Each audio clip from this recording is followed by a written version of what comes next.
Hello friends, welcome to editorial analysis by simplified civil services. आज 28 फरवरी को total 3 article discuss करेंगे। First article जो डिस्कस किया जाएगा वो है stop the dithering and encourage green elections in India.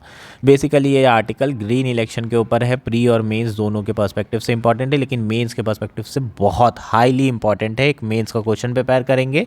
Green election India में ज़रूरत क्यों है, उसके रीजंस क्या हैं, क्या क्या चैलेंजेस हैं ग्रीन इलेक्शन को इम्प्लीमेंट करने के लिए, पूरी दुनिया में कहाँ कहाँ ग्रीन इलेक्शंस हो रहे हैं और वहाँ से हम क्या सीख सकते हैं और वे फॉरवर्ड सॉल्यूशन, इन सारी चीज़ों की बात करेंगे। इसी फ्रेमवर्क में एक मेंस का क्वेश्चन भी प्रिपेयर कर सकते हैं, आप नोट्स भी बना सकते हैं। बहुत इंपॉर्टेंट ये आर्टिकल है। नेक्स्ट आर्टिकल जो डिस्कस किया जाएगा वो तो और भी ज़्यादा इंपॉर्टेंट है, डिकोडिंग स्पेंडिंग। जो recently house hold consumption expenditure सर्वे हुआ था, उसके फाइनली फाइंडिंग्स आ गई हैं। 10 साल बाद ये सर्वे की फाइंडिंग आई है। 2017 में कंट्रोवर्सी हुई थी, इसलिए ये बहुत इंपॉर्टेंट है। आपके प्री के पर्सपेक्टिव से भी बहुत इंपॉर्टेंट है, डायरेक्टली क्वेश्चन आ सकता है। और हमारा लास्ट आर्टिकल है what is Google AI genie that can turn images into video game. Genie के बारे में बात करेंगे। एआई जीनी क्या है, ये भी प्री के पर्सपेक्टिव से डायरेक्ट पूछा जा सकता है। इंडियन एक्सप्रेस का आर्टिकल है। अगर आपको कंटेंट पसंद आ रहा है तो प्लीज़ लाइक करिए, कमेंट करिए, शेयर करिए एंड सब्सक्राइब करिए। आइए शुरू करते हैं हमारा एनालिसिस। हमारा फर्स्ट आर्टिकल है stop the dithering and encourage green elections in India. यह आर्टिकल द हिंदू में आया है। GS1 GS3 मेंस के पर्सपेक्टिव से इम्पॉर्टेंट है। प्रीलिम्स के पर्सपेक्टिव से इतना इम्पॉर्टेंट नहीं है, लेकिन प्री का एस्पेक्ट भी कवर हो जाएगा। जो इंपॉर्टेंट पॉइंट्स होंगे प्री के लिए वो हाईलाइट्स ज़रूर कर दिए जाएंगे। ऐसे के पर्सपेक्टिव से बहुत इंपॉर्टेंट है ना। आपको जब भी एनवायरनमेंट से रिलेटेड अगर ऐसे आता है तो उसमें आप एक पॉलिटिकल डायमेंशंस ज़रूर लिखते हैं। उस पॉलिटिकल डायमेंशन के में आप जो है ग्रीन इलेक्शन की बात कर सकते हैं। एक नया डायमेंशन आपको मिल जाएगा। काफ़ी इंपॉर्टेंट ये आर्टिकल है।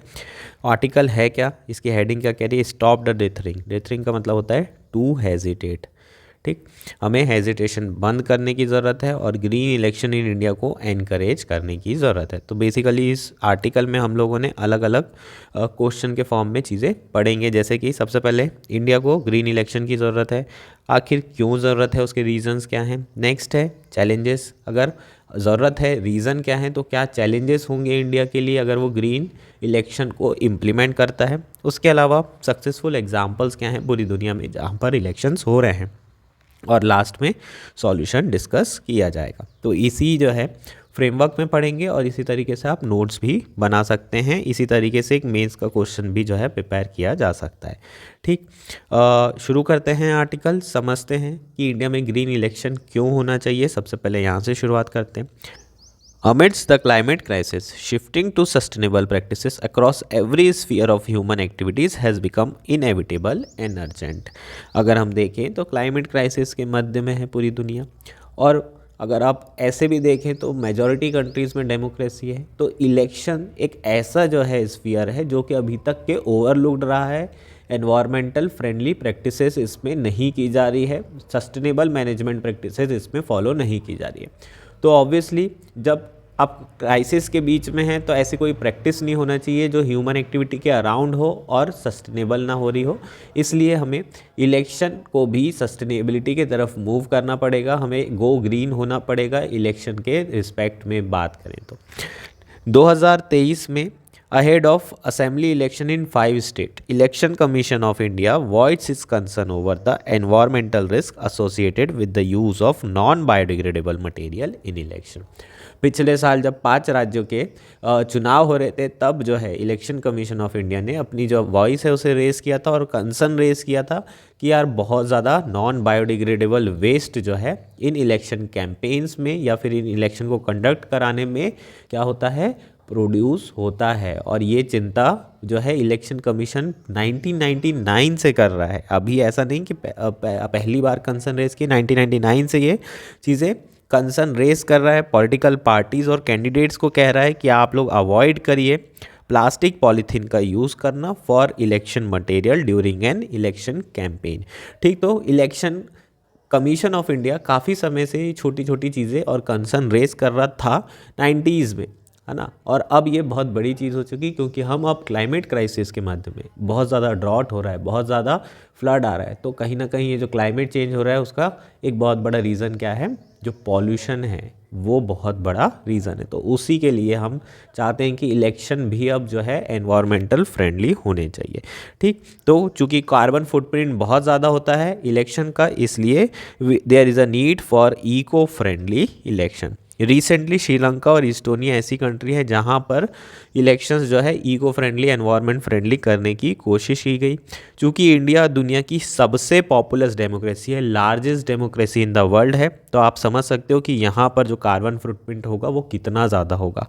इसलिए इंडिया में भी जो इलेक्शंस हैं उसे एनवायरनमेंट फ्रेंडली करना, प्रायोरिटाइज करना बहुत ज़्यादा ज़रूरी है। और ये पूरे वर्ल्ड के लिए भी सिग्नल होगा। इंडिया ये छोटी छोटी चीज़ें करेगा ना तो एनवायरमेंटल फील्ड में एज अ लीडर बनकर उभर सकता है। और इंडिया काफ़ी जो वैक्यूम है एनवायरमेंट फील्ड में उसमें ऑलरेडी जो है एज अ लीडर उभर रहा है। जैसे कि ISO है ना, इंडिया ने गुड़गांव में हेडक्वार्टर है, इंडियन सोलर अलायंस की शुरुआत की। अगर आप देखोगे CDRI उसकी शुरुआत जो है इंडिया कर रहा है। तो कहीं ना कहीं एनवायरमेंटल फील्ड में जो वैक्यूम है पूरी दुनिया में उसमें इंडिया लीडर बन रहा है। लेकिन ये छोटी छोटी चीज़ें ज़्यादा इंपॉर्टेंट है। बड़े गेस्चर तो हैं ही इंपॉर्टेंट, लेकिन छोटी स्मॉल थिंग्स भी बहुत अच्छी, बहुत ज़्यादा इंपॉर्टेंट है। और अगर इंडिया ये सारी चीज़ें करता है तो ये मैसेज रहेगा बड़े बड़े जहाँ पर इलेक्शन हो रहे हैं, जैसे कि यूएस में भी बहुत ज़्यादा कार्बन फुटप्रिंट होता है। उसी का एग्जाम्पल अभी मैं यहाँ पर दूंगा। अब रीज़न क्या है कि हमें इलेक्शंस को गो ग्रीन करना है, इलेक्शंस को एनवायरनमेंट फ्रेंडली करना है। बेसिकली यूएस के 2016 के जो प्रेसिडेंशियल इलेक्शन थे उसका यहाँ पर डेटा दिया हुआ है। कहा गया कि जो एमिशन है by campaign flights by just one of the candidate alone were equivalent to carbon footprint of 500 Americans for a year। ठीक है, जो कैंपेन के लिए इधर से उधर जाने के लिए, मूव करने के लिए जो एक कैंडिडेट ने फ्लाइट का इस्तेमाल किया है वो पूरे साल का 500 लोगों का कार्बन फुटप्रिंट के बराबर एक पर्सन ने footprint, carbon emission, CO2 emission किया है। तो आप समझ सकते हैं कि कितना ज़्यादा जो है क्या हो रहा है, हमारे कार्बन डाइऑक्साइड एमिशन हो रहे हैं। उसी के कारण तो ग्रीन हाउस गैसेस के कारण ही तो ग्लोबल वार्मिंग होता है और क्लाइमेट चेंज। ठीक है, तो यहाँ पर एमिशन बहुत ज़्यादा हो रहा है, पॉल्यूशन बहुत ज़्यादा बढ़ रहा है। ट्रेडिशनल मेथड की बात करें इलेक्शन कंडक्ट करने की तो पेपर बेस्ड मटेरियल का बहुत ज़्यादा इस्तेमाल होता है। एनर्जी इंटेंसिव रैलीज होती हैं, गाड़ियों से रैली निकाल रहे हो पेट्रोल जला जला के, लाउड स्पीकर चालू रहते हैं, PVC polyvinyl chloride flex, banners, hoardings, disposable item cause a significant environmental footprint. ठीक, तो जो हमारे ट्रेडिशनल इलेक्शन है उसमें ये सारी चीज़ें देखने को मिलती है ना। PVC के फ्लैग्स मिल जाएंगे, बैनर्स मिल जाएंगे, बोर्डिंग्स मिल जाएगी। प्लास्टिक का भयंकर यूज़ होता है, हर जगह सजावट कर दी जाती है, जीत रहे हैं हार रहे हैं सब में। एनर्जी इंटेंसिव रैलीज होती है, गाड़ियों से रैलीज होती है, एकदम मजमा निकलता है बिल्कुल गाड़ियों का। खूब तेल जला रहे हैं, कैरोसिन डाल डाल के जला रहे हैं, बिल्कुल भड़बड़ भड़बड़ करती आवाज़, नॉइज़ पॉल्यूशन एंड ऑल। तो ये सारी जो है एनवायरमेंटल फुटप्रिंट बहुत ज़्यादा बढ़ाते हैं। और यही चीज़ इंडिया में सोचो, करोड़ ऑफ वोटर्स हैं, करोड़, मास पॉलिटिकल रैली होती है ना। ये सारे इम्पैक्ट जो मैंने बात की US से यहाँ पर डबल ट्रिपल हो जाएंगे, क्योंकि 3 टाइम्स पॉपुलेशन है ना। तो ऑलमोस्ट डबल ट्रिपल यहाँ पर इंडिया में हमारे यहाँ कार्बन फुटप्रिंट हो जाता है। इसलिए बहुत इंपॉर्टेंट है कि इंडिया के जो इलेक्शन हो वो एनवायरनमेंट फ्रेंडली हो एवरी स्टेजेस में। ठीक, the concept of green election involves adopting eco friendly practices at every stage. ठीक, ग्रीन इलेक्शन का मतलब क्या है कि हर स्टेज में इलेक्शन के हमें इको फ्रेंडली स्टेप और प्रैक्टिसेस को क्या करना है, फॉलो करना है। From campaign material to election rallies and polling booth. Campaign material से लेके इलेक्शन रैलीज तक ऐसी कोई स्टेज नहीं है जहां पर हम एनवायरनमेंट फ्रेंडली प्रैक्टिसेस अडॉप्ट ना करें। इसी को क्या कहा गया है, ग्रीन इलेक्शन कहा गया। रिसर्च के हिसाब से देखें तो जो primary source of carbon emission है ड्यूरिंग इलेक्शन वो क्या होते हैं, from transportation of voters and logistic to and from polling booth. तो सबसे बड़ा ना ये इंडिया का नहीं है, इंडिया में दूसरे रीजंस भी हो सकते हैं। ठीक, ये जो रिसर्च है ये इस्टोनिया में की गई है और उसके हिसाब से जो प्राइमरी सोर्स क्या है वो है ट्रांसपोर्टेशन ऑफ वोटर्स। ये लोग जो गाड़ियों से जाते हैं, वोट देते हैं, फिर वापस आते हैं, इसमें सबसे ज़्यादा जो है कार्बन एमिशन होता है। सेकेंडरी सोर्स क्या है, the secondary source is from the running of polling booths. ठीक, जो सेकेंडरी सोर्स है वो पोलिंग बूथ को रन करने में जो है जो भी चीज़ें यूज़ होती है उसके कारण कार्बन एमिशन बहुत ज़्यादा लगता है। Transitioning to digital voting system could reduce the carbon footprint up by 40%। अगर हम डिजिटल वोटिंग सिस्टम में ट्रांजिशन कर लेते हैं तो 40% तक कार्बन एमिशन फुटप्रिंट कम हो सकता है अकॉर्डिंग टू रिसर्च। ठीक, इसलिए ये रिसर्च के हिसाब से डिजिटल में जो है जाते हैं तो कम हो रहा है, क्योंकि इसमें प्राइमरी सोर्स क्या है, जो लोग लॉजिस्टिक यूज़ करते हैं, ट्रांसपोर्टेशन यूज़ करते हैं, वोट देने के लिए जाते हैं, उस समय सबसे ज़्यादा कार्बन एमिशन होता है। अगर डिजिटलाइजेशन हो जाएगा, घर बैठे अगर वोटिंग दे देंगे, तो ये जो आने जाने वाला जो आप ट्रांसपोर्टेशन यूज़ कर रहे हैं उसके कारण जो आप फॉसिल फ्यूल जला रहे हैं जिससे CO2 एमिशन हो रहा है, अलग पॉल्यूशन हो रहा है, वो सारा पॉल्यूशन रुक सकता है। और ओवरऑल जो इलेक्शन है उसमें जो 40% एमिशन हो रहा था वो ऑलरेडी कम हो जाएगा, सिर्फ डिजिटलाइजेशन करने से, जो वोटिंग है उसे डिजिटल करने से। घर बैठकर डिजिटल जो है आप वोटिंग कर सकते हैं। अगर ये कर दिया जाए तो इससे ही 40 to 50% हमारा पॉल्यूशन लेवल, हमारा जो एमिशन है, कार्बन फुटप्रिंट है, वो कम हो जाएगा। ठीक, लेकिन ये सारी चीज़ें करना बहुत चैलेंजिंग है। क्यों चैलेंजिंग है, तो अब चैलेंजेस की बात कर लेते हैं। अगर हम एनवायरनमेंट फ्रेंडली इलेक्शन करना चाहते हैं तो उसमें टेक्नोलॉजिकल, फाइनेंशियल और बिहेवियरल चैलेंजेस आने वाले। Electronic and digital voting require robust infrastructure. जो डिजिटल वोटिंग सिस्टम है उसके लिए हमें इंफ्रास्ट्रक्चर एक तो बहुत स्ट्रॉन्ग चाहिए, स्पेशली इन रूरल एरियाज़। और उसके अलावा हैकिंग और फ्रॉड का तो डर है ही, तो हमें जो सिक्योरिटी सिस्टम होगा वो भी बहुत रोबस्ट चाहिए होगा। इसके अलावा अब चूंकि हम डिजिटल जा रहे हैं और डिजिटल लिटरेसी है नहीं, तो उसके लिए fair access to new technology सारे वोटर्स को कराना बहुत ज़रूरी है। उनको सिखाना बहुत ज़रूरी है कि टेक्नोलॉजी का इस्तेमाल कैसे करना है, ताकि डिजिटल टेक्नोलॉजी को, जो हम डिजिटल वोटिंग सिस्टम में जा रहे हैं, उसको वो यूज़ कर पाएँ। अगर एक्सेस नहीं होगा तो डेमोक्रेसी कैसे हो सकती है ना। हर एक इंसान को वोट देने का अधिकार होना चाहिए। किसी भी कारण से वो वोट ना दे पाए तो ये डेमोक्रेसी के अगेंस्ट होगा। हम इस तरीके से डेमोक्रेसी को वीक कर रहे हैं। आप डिजिटलाइजेशन करिए, आप डिजिटल वोटिंग सिस्टम करिए, आप जो चाहे करिए, लेकिन सबको वो एक वोट देने का अधिकार होना चाहिए, तभी वो डेमोक्रेसी कहलाएगी। डेमोक्रेसी का मतलब ही फ्री और फेयर इलेक्शन होते हैं।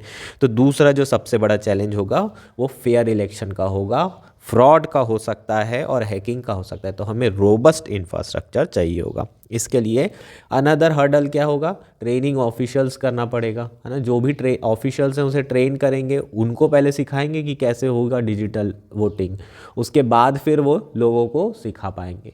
तो इस तरीके से हम टॉप टू डाउन अप्रोच हमें यहाँ पर करनी पड़ेगी, और उसी के थ्रू जो है सरकार क्या कर सकती है, पहले चैलेंज को ओवरकम कर सकती है। दूसरा क्या चैलेंज आएगा, फाइनेंशियल चैलेंज आएगा। यार जब भी आप इको फ्रेंडली चीज़ों की बात करते हो ना, तो अपफ्रंट कॉस्ट बहुत आती है। अल्टरनेटिव अवेलेबल नहीं है, सिंगल यूज़ प्लास्टिक का अल्टरनेटिव अवेलेबल नहीं है। जो भी अल्टरनेटिव में जाते हैं उसमें कॉस्ट बहुत बढ़ जाती है। प्लास्टिक के साथ क्या है, एक तो बहुत आसानी से अवेलेबल हो जाता है और दूसरा कॉस्ट बहुत कम है। तो अगर आप एनवायरनमेंट फ्रेंडली चीज़ों में जाएंगे तो अपफ्रंट कॉस्ट बहुत ज़्यादा बढ़ जाएगी, मटेरियल की और टेक्नोलॉजी की। तो ये एक फाइनेंशियल कंस्ट्रेंट हो जाता है। थर्ड क्या है, cultural inertia in valuing a voter physical presence at the polling booth as sacrosanct as a behavior challenge। ठीक, तो एक जो बिहेवियर चैलेंज है वो क्या है, एक तो पॉलिटिकल पार्टीज़ की भी आदत हो चुकी है कि जब तक के वोटर को लेके ना जाएं अपने सामने, वोट ना डलवाएं, तब तक के जो है वो एक एक्सेप्टेंस नहीं है कि हाँ ठीक है वोट दिया है इसने हमारे फेवर में। तो इस तरीके की लॉबिंग बहुत होती है कि हमारे को कर रहा है, किसी और को कर रहा है। हालांकि जनता समझदार है, वो जिन्हें वोट देना है उन्हें देती है, पैसा सबसे लेती है। लेकिन जो लोग हैं उनको भी जो है फिजिकली प्रेजेंट होके वोट देना जो है अभी एक एटीट्यूड बन चुका है, एक बिहेवियर बन चुका है। ये भी इसको चेंज करना थोड़ा चैलेंजिंग होगा। जब भी चुनाव होंगे, लोग डिजिटल होने के बावजूद भी जब कैश यूज़ कर सकते हैं, तो डिजिटल वोटिंग सिस्टम होने के बावजूद भी लोग हो सकता है कि वहीं जाकर वोट दें। तो ये सारी चीज़ें क्या हैं, आपके चैलेंजेस हो जाएंगे। इसके अलावा थोड़ा और चैलेंज होगा, जैसे कि पब्लिक स्केप्टिसिज्म। ईवीएम में ऑलरेडी लोगों को डर लग रहा है। अगर आप पूरा का पूरा जो है डिजिटल कर देते हैं तब तो जो है बहुत ज़्यादा सिक्योरिटी चैलेंजेस हो जाएंगे, है ना। हैकिंग वैकिंग का लोगों को भरोसा है ये फ्री और फेयर है कि नहीं, ये करवाना बहुत मुश्किल हो जाएगा। ईवीएम में ही जो है क्वेश्चन उठने लगे, तो अगर इस तरीके से हम पूरा डिजिटल जाते हैं तो लोगों को ट्रस्ट करवाना, है ना, फेयर है इलेक्शन होना ही नहीं चाहिए। It looks to be fair, seems to be fair, दिखना भी फेयर चाहिए, अदरवाइज डेमोक्रेसी में सरकारें सर्वाइव नहीं कर सकती। तो ये सारी चीज़ें बहुत इंपॉर्टेंट है। इसके लिए हमें ट्रांसपेरेंसी और इफेक्टिव ऑडिटिंग इंश्योर करना पड़ेगा, तभी जो है ये सारे चैलेंजेस से हम डील कर सकते हैं। सक्सेसफुल एग्जांपल देखें तो 2019 में जो जनरल इलेक्शन थे, केरला स्टेट इलेक्शन कमीशन ने पॉलिटिकल पार्टीज़ को कहा था कि वो सिंगल यूज़ प्लास्टिक मटेरियल को यूज़ नहीं करेंगे वाइल कैंपेनिंग, और केरला हाई कोर्ट ने इम्पोज कर दिए थे बैन फ्लैक्स के ऊपर और नॉन बायोडिग्रेडेबल मटेरियल के ऊपर जो कि इलेक्शन में यूज़ किए जाते हैं। जो फ्लैक्स वगैरह लगाते हैं इन लोग, बड़े बड़े बोर्ड लगाते हैं, वो सारी चीज़ें हाई कोर्ट ने बैन कर दी थी। इसके अल्टरनेटिव में पेपर पोस्टर इमर्ज हुए थे और वॉल ग्राफिटी इमर्ज की गई थी एज एन अल्टरनेटिव। जब ऑप्शन नहीं होता है तो फिर पॉलिटिकल पार्टी भी कोई ना कोई अल्टरनेटिव निकाल ही लेती है, ठीक। तो ये सारी चीज़ें हमें केरला 2019 के इलेक्शन में देखने को मिला था। 2022 में जो गोवा के स्टेट बायोडाइवर्सिटी बोर्ड है, उन्होंने कहा था कि इको फ्रेंडली इलेक्शन होना चाहिए, सारे बूथ जो है इको फ्रेंडली होने चाहिए और सिर्फ बायोडिग्रेडेबल मटेरियल का इस्तेमाल होना चाहिए, जो कि कौन क्राफ्ट कर रहे हैं, लोकल ट्रेडिशनल आर्टिसंस जो है इसे डेवलप कर रहे हैं। तो यहाँ पर देखो अच्छी चीज़ क्या है, जो लोकल ट्रेडिशनल आर्टिसंस हैं उनको भी एम्प्लॉयमेंट तो मिलेगा, उनके द्वारा जो मटेरियल है उसकी डिमांड बढ़ेगी तो उनको अच्छी इनकम भी मिलेगी। तो इलेक्शन के थ्रू आप कितने लोगों को जॉब भी दे सकते हैं। आर्टिसंस जो कि ट्रेडिशनल क्राफ्ट डेवलप कर रहे हैं, लोकल क्राफ्ट डेवलप कर रहे हैं, उनको भी बहुत ज़्यादा बेनिफिट मिलेगा। श्रीलंका में भी 2019 में वर्ल्ड का first carbon sensitive environment friendly election campaign शुरू हुआ था, और इसमें क्या किया गया था, इसमें मेजर किया गया था carbon emission from vehicles and electricity use during the political campaign. और इसको कंपनसेट करने के लिए हर डिस्ट्रिक्ट में एक ट्री जो है प्लांट किया जा रहा था, है ना, पब्लिक पार्टिसिपेशन के थ्रू। एक ट्री का मतलब एक नहीं है, पब्लिक पार्टिसिपेशन के थ्रू मेजर किया जा रहा था और उसी के एवज में प्लांटेशन ऑफ ट्रीज हो रहा था। इससे अवेयरनेस भी बढ़ रही थी और कार्बन फुटप्रिंट भी जो है क्या होगा, आगे चल के कम होगा, ठीक है। तो ये कैंपेन इंडिया भी ऐसी इस तरह की चीज़ें कर सकता है। इससे फॉरेस्ट कवर भी बढ़ेगा, ओवरऑल कार्बन सिंक जो इंडिया का टारगेट है आईएनडीसी का वो भी पूरा होगा। इस्टोनिया ने recently digital voting as an online voting alternative पे काम शुरू कर दिया है। फाउंडेशन इसके शुरू हो गए हैं, वोटर पार्टिसिपेशन भी बढ़ रहा है और यहाँ पर ये सक्सेस हुआ है। तो कहीं ना कहीं ये भी देख सकते हैं कि जो डिजिटल वोटिंग है वो रोबस्ट मेजर के साथ क्या है, सक्सेसफुल हो सकती है, और ये तो इको फ्रेंडली है ही, है ना, ये तो हम जानते ही हैं। अब क्या सॉल्यूशन, सरकार क्या क्या कर सकती है। जो ग्रीन ट्रांजिशन करने की बात कर रहे हैं, इसके लिए ऑब्वियसली जो हमारा वर्ड है holistic and multi stakeholder approach, ये आपको हमेशा यूज़ करना है। सबसे पहली लाइन यही है कि ग्रीन ट्रांजिशन करने के लिए हमें सारे स्टेक होल्डर जैसे कि political parties, election commission, government, voters, media, civil society, सबको एक साथ मिलके काम करना पड़ेगा, तभी ये ट्रांजिशन पॉसिबल है। The success of integrating top level directive with ground root initiative foster a green transition is imperative. जो सक्सेस है वो टॉप लेवल डायरेक्टिव से आएगी और ग्राउंड पे उसका प्रॉपर इम्प्लीमेंटेशन होगा, तब जाके वो सक्सेस जो है ट्रांजिशन हो सकता है, ग्रीन ट्रांजिशन हो सकता है। पॉलिटिकल पार्टीज़ को इसमें लीड लेने की ज़रूरत है, ठीक। क्या कर सकती है, जो पॉलिटिकल पार्टीज गवर्नमेंट में वो लॉ लेकर आ सकती है, जो अपोजिशन में है वो ईसीआई को बोल सकती है कि भाई मॉडल कोड ऑफ कंडक्ट में आप चेंजेस करिए और एनवायरमेंटल फ्रेंडली एक्टिविटीज़ को इम्प्लीमेंट करवाइए। इसके अलावा जो पॉलिटिकल पार्टीज़ है वो क्या कर सकती हैं, डोर टू डोर कैंपेन पे ज़्यादा फोकस कर सकती है, डिजिटल प्लेटफॉर्म के थ्रू कैंपेनिंग पे फोकस कर सकती हैं। इससे एनर्जी इंटेंसिव पब्लिक रैलीज है वो कम हो जाएगी। स्टार कैंपेनर जो यूज़ करते हैं उसे कम करने की ज़रूरत है ना। जो मोदी जी, योगी जी, राहुल गांधी, अखिलेश यादव, ममता और न जाने कौन कौन, ये लोग 25-50 रैलियां कर रहे हैं अलग अलग जाके। तो स्टार कैंपेनर का नंबर भी अगर कम कर दें तो ये रैलीज कम हो जाएगी हर पॉलिटिकल पार्टी के। तो ये सारी चीज़ें करने की ज़रूरत है। ये दिया नहीं है स्टार कैंपेनर वाला, अभी एकदम से दिमाग में आया तो मैंने आपको बता दिया, इसको भी आप लिख सकते हो। ठीक, इसके अलावा पब्लिक ट्रांसपोर्टेशन का यूज़ करिए, जो भी इलेक्शन से रिलेटेड वर्क हैं। ये सारी चीज़ें अगर हम करते हैं तो क्या होगा, ऑब्वियसली जो इलेक्शन है वो उसका ट्रांजिशन ग्रीन की तरफ होगा, जो इलेक्शन है उसमें कार्बन एमिशन कम होगा, कार्बन फुटप्रिंट कम होगा। इसके अलावा प्लास्टिक पेपर बेस्ड मटेरियल को रिप्लेस करो लोकल अल्टरनेटिव से, नेचुरल फैब्रिक यूज़ करो, रिसाइकल पेपर यूज़ करो, कंपोस्टेबल प्लास्टिक यूज़ करो, बायो प्लास्टिक यूज़ करो, सपोर्ट करो लोकल आर्टिसन को। ये सारी चीज़ें जो हमने पढ़ी चैलेंजेस में, उसी को यहाँ पर लिखना है आपको। नेक्स्ट है election commission of India can push for digital voting system. ठीक है, तो डिजिटल वोटिंग सिस्टम के लिए पुश किया जा सकता है इलेक्शन कमीशन के द्वारा, लेकिन उसके लिए कुछ चीज़ें ज़रूरी होगी, जैसे कि training and capacity building of official. जब तक कि ट्रेनिंग और कैपेसिटी बिल्डिंग नहीं होगी तब तक के पॉसिबल नहीं है डिजिटल वोटिंग सिस्टम इंडिया में इम्प्लीमेंट करना, क्योंकि डिजिटल लिटरेसी वैसी बहुत ज़्यादा पुअर है इंडिया में, तो इतना आसान नहीं होगा। लेकिन ECI पुश कर सकता है टूवर्ड्स डिजिटल वोटिंग सिस्टम। इससे हमने पहले ही देख लिया था 40% के आसपास जो फुटप्रिंट होगा वो कम हो जाएगा। इसके अलावा सरकार जो है लोगों में अवेयरनेस बढ़ा सकती है, डिजिटल जो लिटरेसी है वो इम्प्रूव कर सकती है, तो गवर्नमेंट का काम ये हो जाएगा।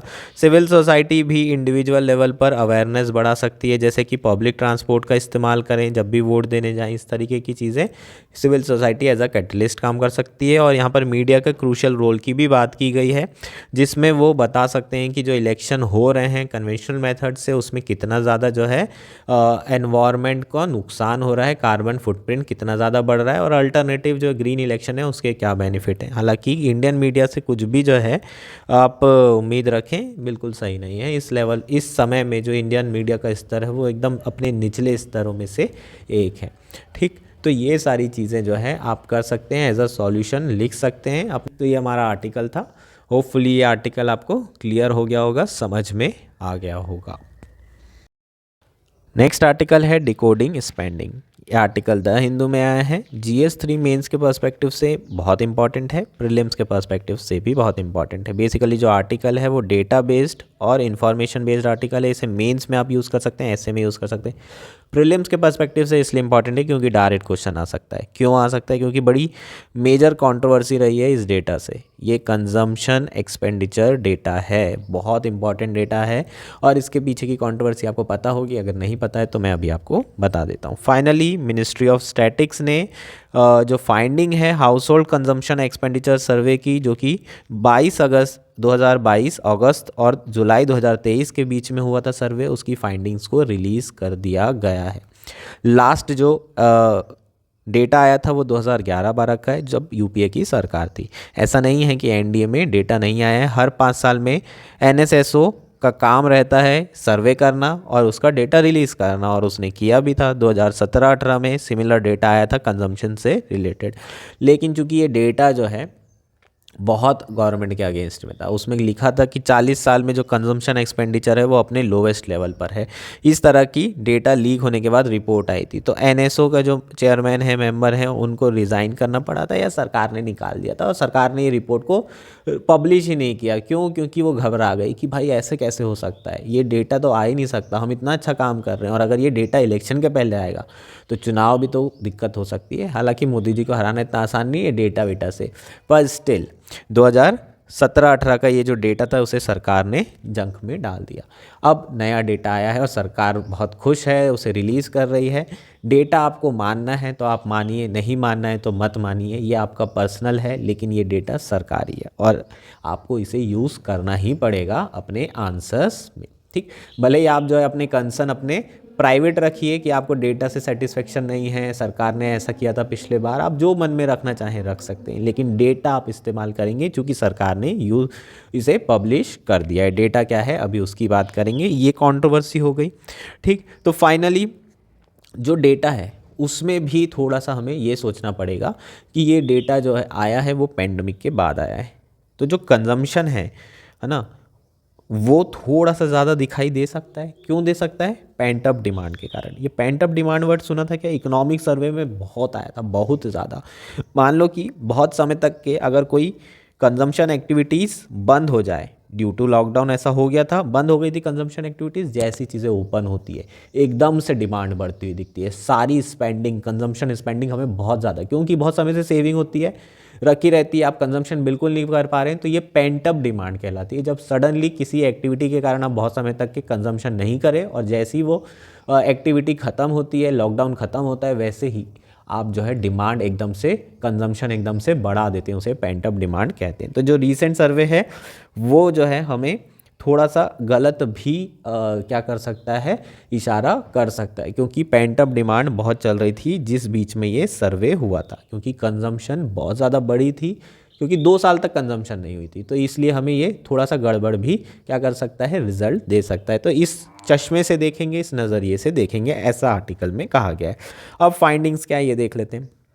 Household average monthly per capita consumer expenditure rose 33.5% since 2011-12 in cities to reach 3,510 and 40% in rural India to 2,008 रुपये।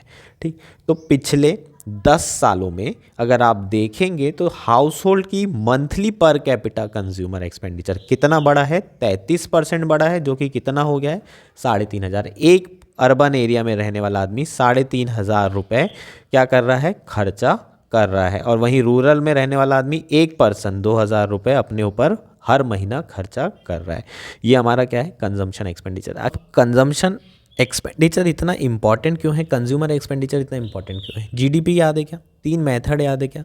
प्रोडक्शन वाली एक मेथड है, वैल्यू एडेड मेथड, ठीक है, जिसमें हम production side, supply side estimate करते हैं। दूसरी क्या होती है, दूसरी आपकी इनकम होती है, और तीसरी क्या होती है, एक्सपेंडिचर। अगर मैं इनकम नाप लूँ तो भी जीडीपी आ जाएगी, और अगर मैं एक्सपेंडिचर पूरा काउंट कर लूँ तो ये एक्सपेंडिचर, यहाँ से जो है हमें क्या पता चलता है, जीडीपी पता चल जाती है। तो यहाँ पर जो हम सर्वे कर रहे हैं इसमें हम क्या कर रहे हैं, कंज्यूमर का एक्सपेंडिचर निकाल रहे हैं। तो अल्टीमेटली हमको ये भी पता चलेगा कि जो जीडीपी बढ़ रही है उससे लोगों को कितना फ़ायदा हो रहा है ना, ग्राउंड लेवल पर क्या इनकम बढ़ रही है। अगर वो एक्सपेंडिचर बढ़ाएंगे तो इनकम बढ़ेगी, तो जीडीपी बढ़ने का जो फ़ायदा है वो ट्रिकल डाउन हो रहा है या नहीं हो रहा है, वो कैसे पता चलेगा, कंज्यूमर एक्सपेंडिचर सर्वे से ही पता चलेगा। इसलिए इस सर्वे की बहुत ज़्यादा इंपॉर्टेंस है।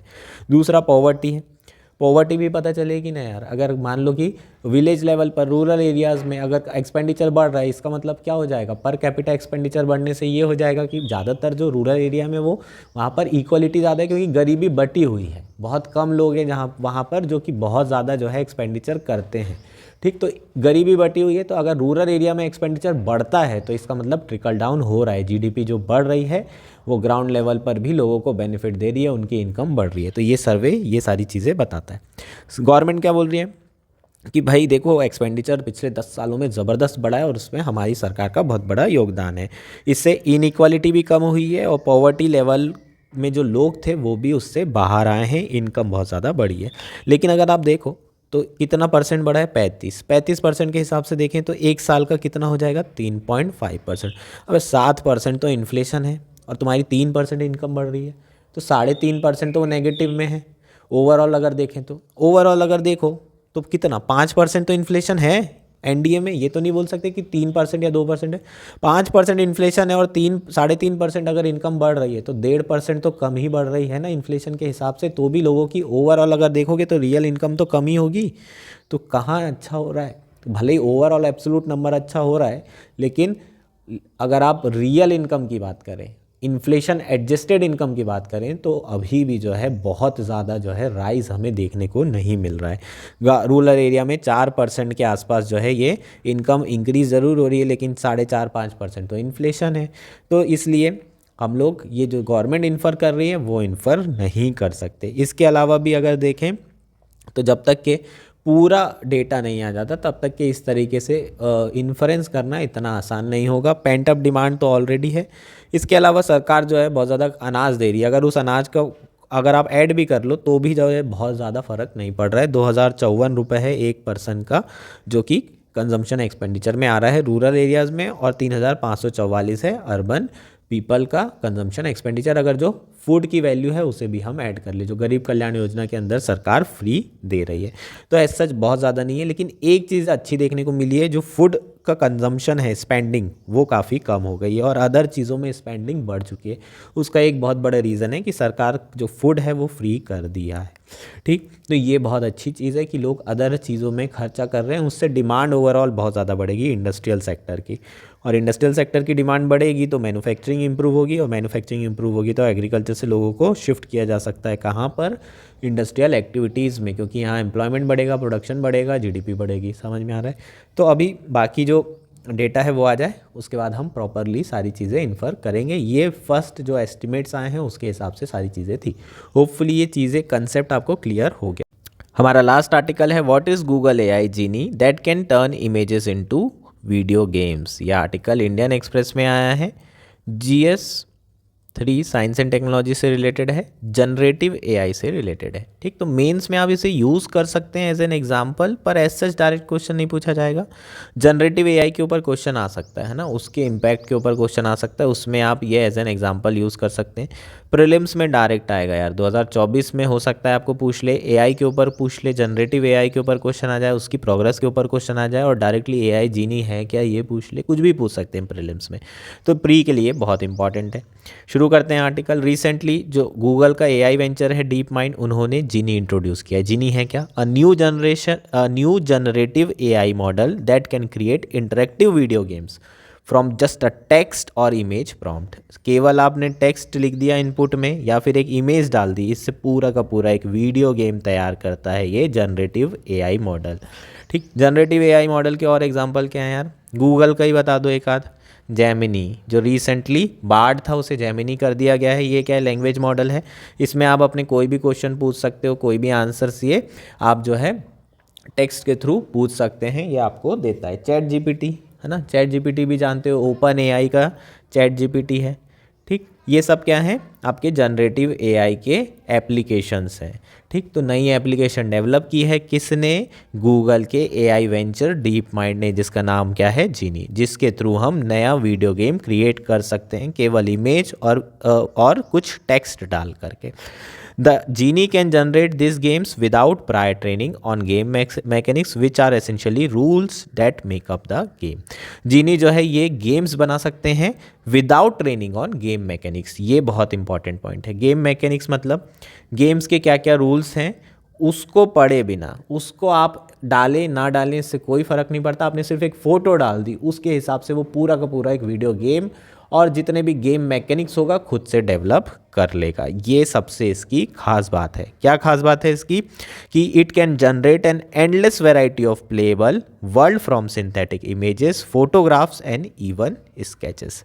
ठीक, ये endless variety of playable, actionable, controllable games mechanics जो है डेवलप कर सकता है। इसका मतलब मान लो कि आप गेम खेल रहे हो, शुरू कर रहे हो, आपकी फर्स्ट स्टेज कैसी होगी, सेकंड कैसी होगी, ये सारी चीज़ें एक इमेज से डेवलप कर ले रहा है। आपको गन मिलेगी, आपको उसके हेल्थ मिलेगी, ये सारी चीज़ें वो सिर्फ एक इमेज से, आपको कुछ डालना नहीं है। इतने हज़ारों तरीके से एक इमेज से 1000 गेम डेवलप कर सकता है, एक अलग लेवल की virtual reality, virtual environment develop कर पा रहा है।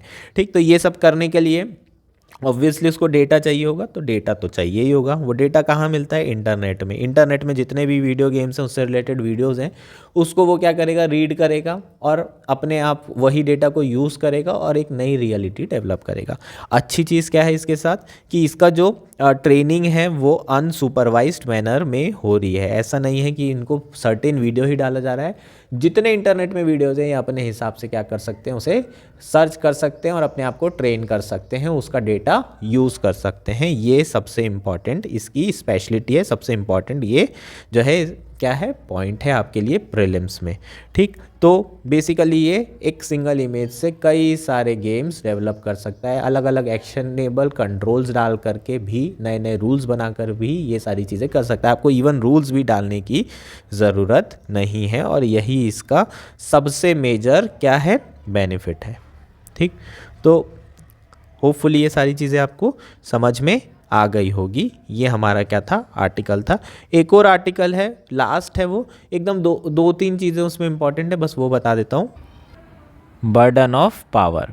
प्रशांत बालकृष्णन नायर, अजीत कृष्णन, अंगद प्रताप एंड शुभांशु शुक्ला। ये 4 जो है एयरफोर्स के पायलट हैं जिनका नाम फाइनलाइज किया गया है गगनयान मिशन में, और इसलिए ये काफ़ी इम्पॉर्टेंट है। यूपीपीसीएस वगैरह में अभी जो होने वाली है मार्च में, उसमें ये पूछा जा सकता है यार, है ना। ये नाम आपको डायरेक्टली पूछे जा सकते हैं। ये 4 जो है कैंडिडेट शॉर्टलिस्ट किए गए हैं। ये हमारे इंडिया के एज अ एस्ट्रोनॉमर जाएंगे Indian human space flight mission में, गगनयान मिशन में। और ये फाइनली हमारा जो एक चीज़ बची थी जो हमें नहीं पता थी, वो भी फाइनलाइज हो गई है गगनयान मिशन में। होपफुली ये सारी चीज़ें आपको क्लियर है। ये हमारा लास्ट आर्टिकल था।